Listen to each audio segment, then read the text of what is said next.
По количеству полезных биологически активных элементов пчелиная пыльца превосходит такой популярный продукт пчеловодства, как мед. В ее состав входит множество витаминов и минералов. Содержание протеинов в пыльце колеблется от 7 до 30%. Содержание аминокислот достигает до 13%. Стоит отметить, что это в несколько раз превышает количество аминокислот, которые содержатся в самых богатых ими пищевых продуктах. В пчелиной пыльце содержится 10 аминокислот, которые организм человека сам не вырабатывает, но они обязательно должны поступать к нему в организм с пищей. По своей сути, цветочная пыльца – это природный концентрат аминокислот, который дает возможность исправить погрешности нынешнего питания человека и позволяет повысить уровень восстановления тканевых белков. А если сказать по-другому, участвует в восстановлении поврежденных клеток ДНК. Пыльца способна очень сильно укреплять организм человека, а также способствовать его восстановлению. Продукт очень хорошо помогает во время восстановительного процесса организма после тяжелой болезни, операции или просто людям старым и ослабленным. Известно, что цветочная пыльца содержит в себе фосфолипиды, лецитин, кефалины и прочие. Все вышеперечисленные вещества входят в состав полупроницаемых мембран клеток человеческого организма. Большое количество калия и рутина в составе пыльцы поддерживает сердечную деятельность и укрепляет стенки сосудов. Это отличное средство для профилактики и лечения сердечно-сосудистых заболеваний. Пыльца убирает склеротические бляшки на стенках сосудов и препятствует их образованию, нормализуя количество липидов в крови. Это делает ее отличным антисклеротическим лекарством. Еще пчелиная пыльца обладает антибактериальным действием и запускает мощный механизм противодействия иммунной системы вирусам и бактериям. По заключению многих исследователей, она может работать аналогично противовирусным и противовоспалительным препаратам. Что касается пользы пыльцы для профилактики онкологических заболеваний, то здесь данный продукт работает очень хорошо. Флавоноиды, наряду с другими биологически активными веществами, помогают выявить и обезвредить клетки-канцерогены. Цветочную пыльцу рекомендуется использовать не только для профилактики онкологических заболеваний, но и для лечения от разных опухолей. Как принимать пыльцу? Цветочную пыльцу лучше всего принимать утром, натощак, примерно за 20 минут до завтрака. Перед ее приемом нужно выпить четверть стакана теплой воды, чтобы смыть слюну и слизь из пищеварительного тракта. Для наибольшего лечебного эффекта пыльцу нужно тщательно рассасывать в ротовой полости в течение 5 минут. Таким образом, все ее ценные компоненты легко высвобождаются, соединяются с внутренней средой и быстро впитываются через слизистую оболочку. После приема пыльцы желательно не пить и не принимать никакой жидкости в течение 15-20 минут. Также можно разделить прием пыльцы на 2 равные части. Одну часть принять утром, до первого завтрака, а другую либо перед вторым завтраком около 11 часов, либо после обеда. Однако не принимайте ее позднее 18:00, так как продукт имеет стимулирующее действие, и вы можете не заснуть. Сколько принимать пыльцы? Для взрослого человека дозировка составляет до 1-2 чайных ложек в сутки. Если необходима ударная доза, например, при серьезных проблемах со здоровьем, тогда суточная дозировка может быть увеличена до 1-2 десертных ложек. Однако это лишь исключение. Дозировку следует разделить на 2-4 приема и употреблять малыми порциями.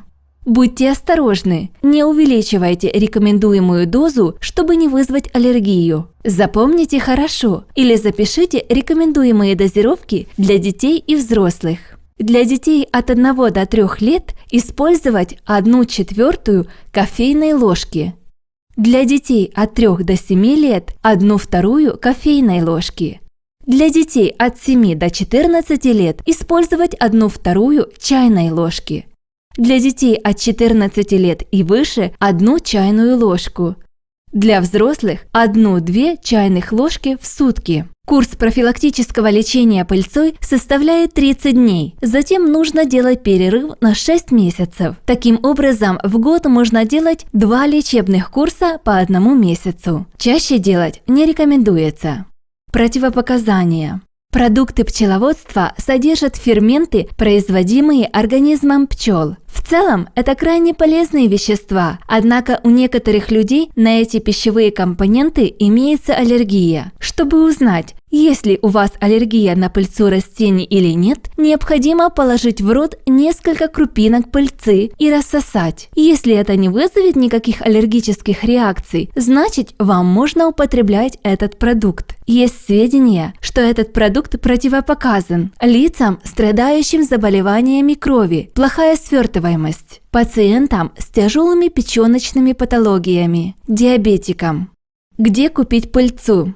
Старайтесь покупать пыльцу у проверенных пчеловодов. Это даст вам уверенность в качестве, то есть в биологической активности продукта. Пыльца, приобретенная у случайных людей на рынках, может на деле оказаться неэффективной, так как чаще всего не соблюдались условия и температурный режим в процессе ее переработки. В результате полезные свойства могут быть частично или даже полностью утрачены. Пыльца, продаваемая в аптеках в виде БАДов и тем более китайская, не имеет ничего общего с натуральной пчелиной, а многие биологически активные вещества в ней просто отсутствуют. И не забывайте, пыльцу необходимо рассасывать, чтобы она усвоилась через слизистую оболочку рта. Но капсулы БАДов предназначены для того, чтобы их запивать водой. То есть усвоение произойдет только через желудок, а это значит, что пыльца станет для организма лишь калорийной пищей и не более.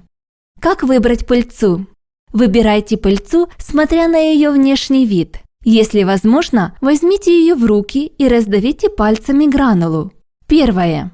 Если гранулы разминаются очень легко, значит, пыльца отсырела или же ее плохо просушили. Такой продукт считается некачественным. Второе. Твердые гранулы, которые разминаются с небольшим усилием, пригодны к употреблению. Их можно смело покупать.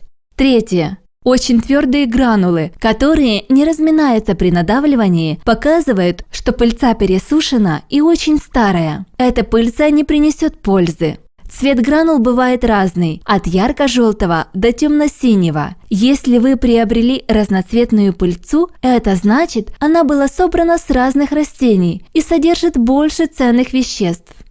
Как узнать срок годности пыльцы?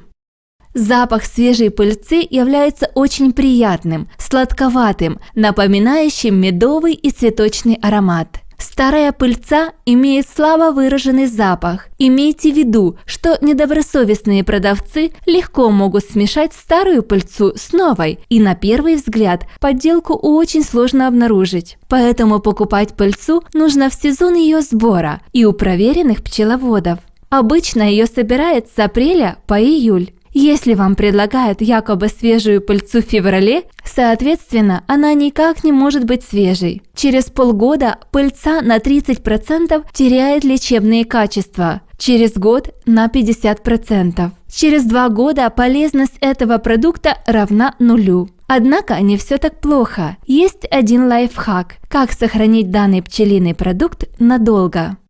Хранение пчелиной пыльцы.